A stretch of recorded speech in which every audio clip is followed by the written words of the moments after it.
Jadi kebaikan yang diiringi dengan keburukan, keburukan itu bisa menghapus kebaikan gitu. Demikian juga sebaliknya, keburukan yang diiringi dengan kebaikan, kebaikan menghapus apa?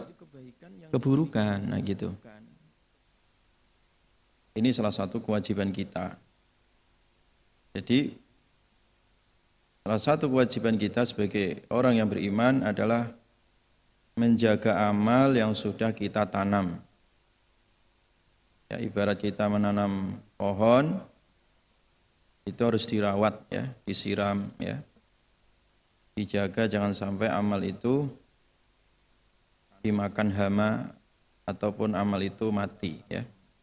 Demikian juga amal kita. Babu khaufil mu'mini min an yahbata amaluhu wa huwa la yash'ur. Bab tentang kekhawatiran ya seorang mukmin dari batalnya amal sementara dia tidak merasa ya. Jadi banyak kasus ya riayah.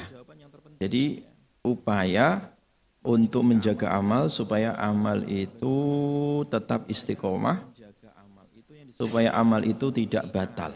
Orang melakukan kebaikan hanya untuk bangga-banggaan, hanya untuk pencitraan, ya kan? Hanya untuk dilihat manusia, ya, hanya untuk mencari pamrih atau untuk kepentingan-kepentingan yang sifatnya pragmatis. Itu banyak manusia melakukan itu, sehingga batal amalnya tanpa dia sadari, ya kan?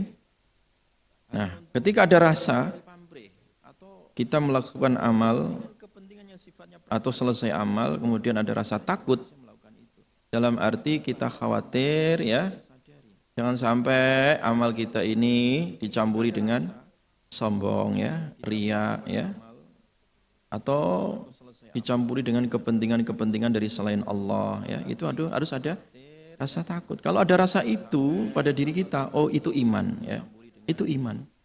Ya ma khafahu illa mu'min wala aminahu illa munafik, dan tidak merasa aman kecuali itu munafik.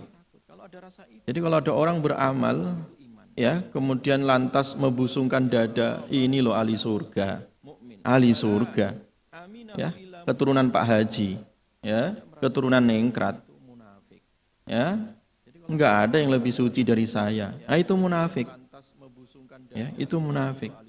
Orang enggak punya rasa khawatir dengan amalnya, itu munafik ya. Orang merasa bangga dengan amalnya, itu munafik ya.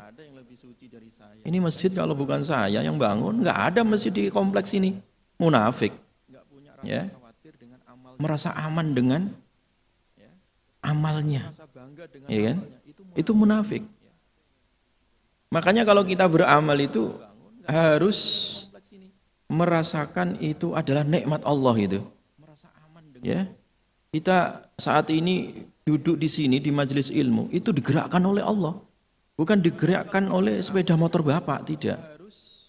Bukan digerakkan oleh mobil Bapak, tidak. Bukan karena Bapak sehat atau sakit. Banyak orang sehat nggak datang ke sini juga, ya kan? Bukan, karena memang Allah, ya Allah lah yang menggerakkan itu hati untuk duduk di majelis ilmu.